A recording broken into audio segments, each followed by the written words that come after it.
All right, folks, we need to have a talk about BNSF, or as I and many other foamers like to call it, been nothing since Frisco. At the beginning of this year, BNSF wanted to introduce the new high visibility attendance policy, which was the first major reform to their attendance policy in 22 years. The attendance policy, as shown here, is downright disgusting.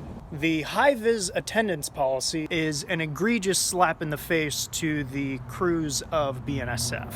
BNSF is implementing a points-based attendance policy. You're given 30 points for the rest of your career. For each day taken off, you lose points. The only way to gain them, working 14 straight days without ever exceeding 30 total points.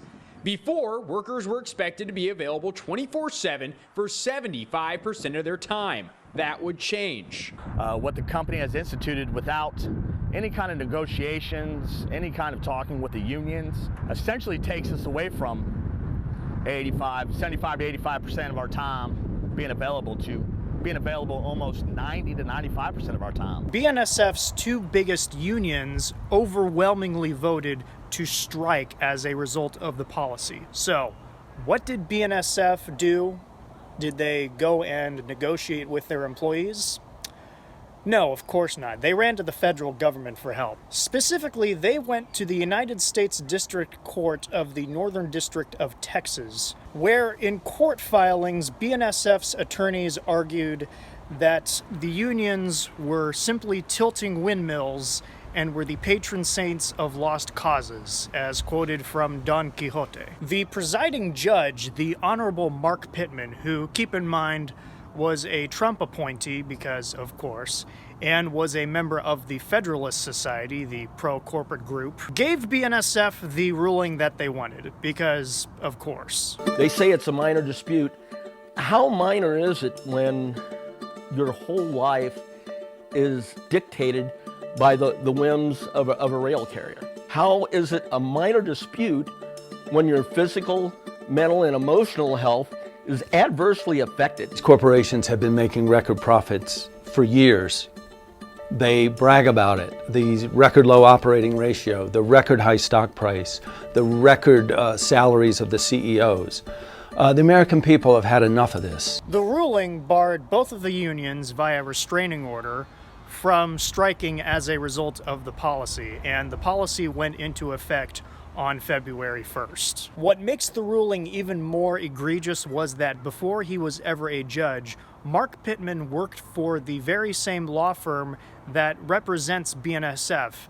And yes, indeed, in this very case, one of the attorneys for BNSF is employed at that very same law firm. Now, the disregard for the train and maintenance crews of BNSF did not just start with this new attendance policy. Frankly, I pinpoint the start of the more egregious disregard of these employees with the introduction of BNSF's relatively new CEO, Kate Farmer, who, strangely enough, has a striking resemblance to another egregious corporate figurehead. Farmer has given the typical corporate spiel that you would expect from a CEO, but in regards to railroading, this kind of talk is very dangerous. Well, we, like Warren, look at our rail car loadings every week. We basically say that if we're handling about 200,000 units a week, that indicates that we're a busy railroad. And to give you some perspective, back in 2018, we handled over 200,000 units a week, 41 times that year. If you fast forward to 2020 this year and the impact of the pandemic, we haven't hit 200,000 units on our railroad yet. In the depth of the pandemic, our rail loadings were actually down to about 150,000 units a week. Now, we have seen that continue to come back, and we anticipate this week we'll handle somewhere in the neighborhood of mid 195, 196,000 range. So we have seen the economy start to pick up relative to rail loadings. We have a bias for growth at BNSF. We believe that we are very closely tied to the industrial and the consumer economies. And because of that, we continue to see peaks and valleys from year to year in our volumes. And so we have to be focused on growth. We have to be nimble enough that we can capture growth opportunities when they come to us. And inherent in being able to capture those growth opportunities is having a competitive cost structure. And we're extremely focused on that. And when you have growth opportunities and a good cost structure, that gives you the opportunity to be able to get value for the services you provide. And with that value, you then should be able to earn an adequate return that allows us to continue to invest in our network and have the capacity that we can say yes then to growth opportunities. What that meant for us is we went from 150,000 units, it was almost like a hockey stick, up to 200,000 within literally several weeks.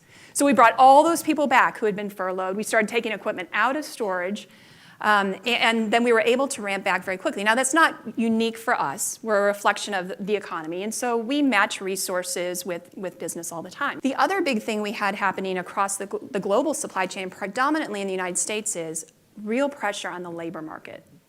And so if you think about what also happened during this time, there was significant stimulus dollars, relief dollars that were being granted. And so labor was coming out of the market at a time where really we needed it most. And let me tell you a little bit about how that translated across the supply chain. But right now we have a significant labor problem. We have a supply chain that doesn't operate 24/7. The railroad has always operated 24/7. Distribution centers are going to have to operate 24/7. The ports are going to have to operate 24/7. And we're going to have to find a way to bring labor back into really a job that, frankly, a lot of people don't want to do now, which is drive a truck. You know, we have been preparing for what we're seeing. I want to describe our culture to you because I really do feel like it's unique and it's unlike anywhere else. But to do that, I have to go back a little bit in time and history. So if you don't mind, I'd like to tell you a little bit about how we got to where we are as our culture.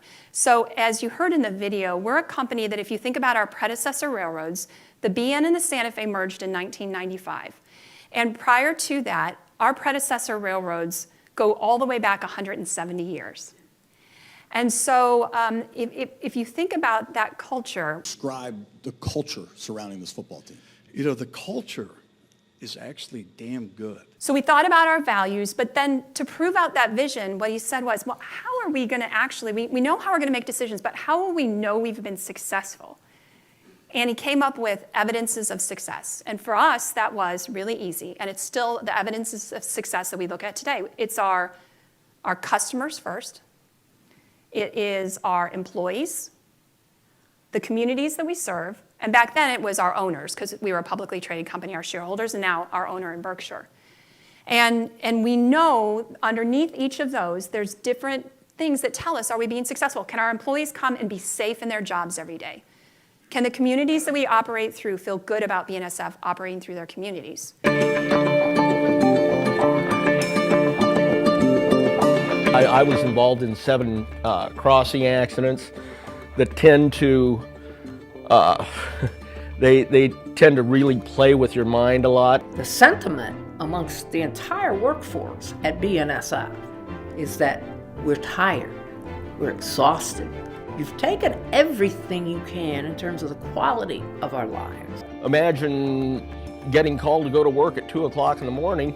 You're on a train out, maybe coming into a small town. All of a sudden you hit a car. You have mild forms of PTSD from those. And when something like that, something stressful would happen, you could take some time off and get away from this. With this policy, it doesn't look like you're going to be able to take off much more than a couple of times a year for a day or 2 at a time. Studies show that being that fatigued is worse than me getting behind the wheel of a 2-ton vehicle and driving with a legal limit of alcohol above the legal limit. My reactions are slower with 18,000 tons of volatile freight behind me. That should scare everybody. It scares me. And so when you think about what that does for a culture, it creates a culture where people care about each other, they feel included, and they feel accountable. And that's why, Daniel, we felt so passionately about the opportunity to invest in leaders at BNSF and have the BNSF Neely Leadership Program. Inside of that value, written 26 years ago, is that every single employee will feel included, that they will have equal access to the opportunity to develop to their full potential. So that's foundational to who we are at BNSF. Now, with that said, what we know is that we have more work to do on that. And so we approach it with a couple of different focus areas. The first focus area that we focus on is representation. We have to start with the idea that the people that we are... The culture is actually damn good. Now, the two biggest takeaways from those video clips: a focus on growth and an increase in the number of carloads. Farmer, if she understood train operations outside of the BNSF executive train and eating off of the Membranio China, would understand that longer trains are inherently more difficult and dangerous to operate. And it's something that the crews of BNSF have been screaming at the top of their lungs for years. Back when I first hired out, we had 5 men on a train. Now they're down to 2, and they're trying to go to 1. And now they're asking us to, for those of us in train and engine service, to operate trains on our own, all by ourselves, 12 hours a day, in many cases 6-7 days a week, in wilderness areas, rural areas, in all sorts of weather conditions, all by ourselves. The combination of longer trains, overworked crews, and precision scheduled railroading, even if BNSF does not want to admit that they are undergoing precision scheduled railroading, makes for inherently more dangerous operations. Those operations jeopardize not only the train crews, but the communities through which these trains go through. What is more disheartening is that even before the pandemic, the crews of BNSF were working tirelessly. They were getting BNSF the growth that they were obsessed over. The thanks that they get is a completely disgusting new attendance policy. Outside of delivering the executives their profits,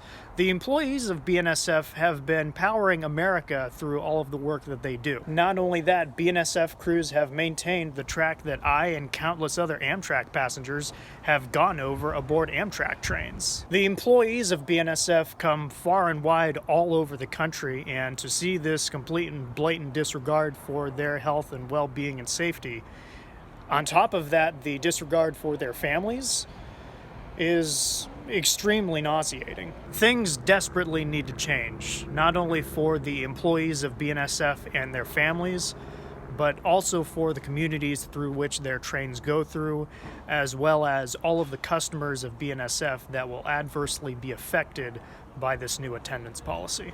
If we were to go on strike in the coming months and years, we desperately need your support and your solidarity and your understanding that our struggle is, in effect, your struggle. Just because you work as a teacher and I work as a railroader and he works as a trucker and she works as a nurse and he works in a coffee shop, we're all part of the working people that make society run. We're all part of the working class that produces the wealth. And without us, nothing could happen. And so when one of us is under attack, we're all under attack.